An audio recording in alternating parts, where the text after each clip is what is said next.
تعرفي إن ممكن تكوني بتزرعي القلق جوه طفلِك بس من غير ما تحسّي؟ يا جماعة يا كل أب وأم، في أطفال كتير جدًا اتعلّموا القلق في بيوتهم بس من غير قصد. يعني حضرتِك كأم، أنتِ ممكن تكوني بتزرعي صوت داخلي مؤذي، مؤذي جدًا جوه طفلِك يعيش معاه طول عمره.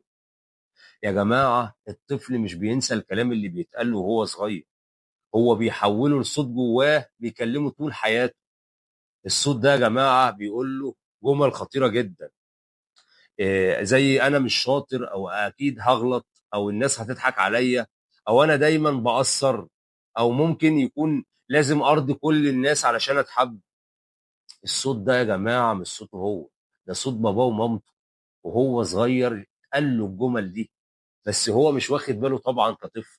الطفل يا جماعة بيصدّقك أو بيصدّقِك حتى لو كنتِ بتهزري. يعني كأم لمّا تيجي تقولي له أنت غبي أو أنت فاشل أو عمرك ما هتبقى زي فلان، هو مش بيسمعها هزار، عمر الطفل ما هيسمعها هزار، هو هيستقبلها كحقيقة عن نفسه. ومع الوقت يا جماعة الحقيقة دي بتبقى هويته. أخطر جملة ممكن تتقال لطفل، أخطر جملة ممكن تقولها لطفلك: لو عملت كده هتزعّلني منّك. الجملة دي بتخلّي الطفل يتعلّم إنه حُبّه مرتبط بأدائه مش بوجوده. فبيكبر شخص بيرضي الناس على حساب نفسه. واكيد شفنا الشخصيات دي كتير جدا.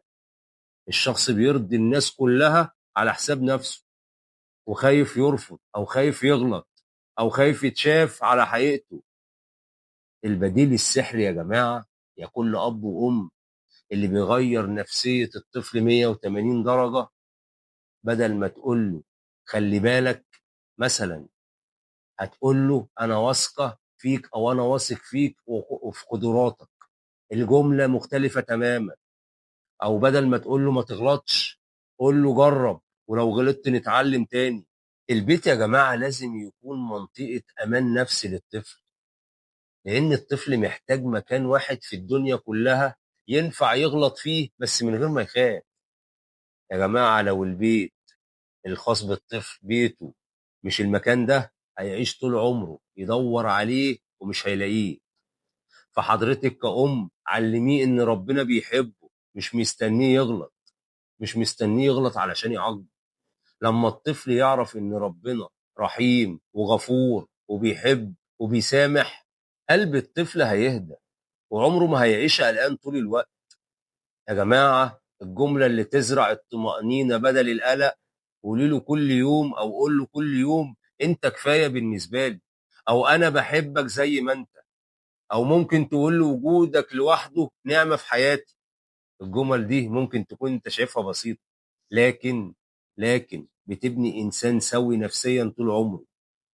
في الاخر يا جماعة كل اب وام، احنا مش بنربي اطفال وبس، احنا بنصنع الصوت اللي هيعيش جواهم طول عمرهم. فيا ترى الصوت ده هيبقى مطمن ولا قلقان؟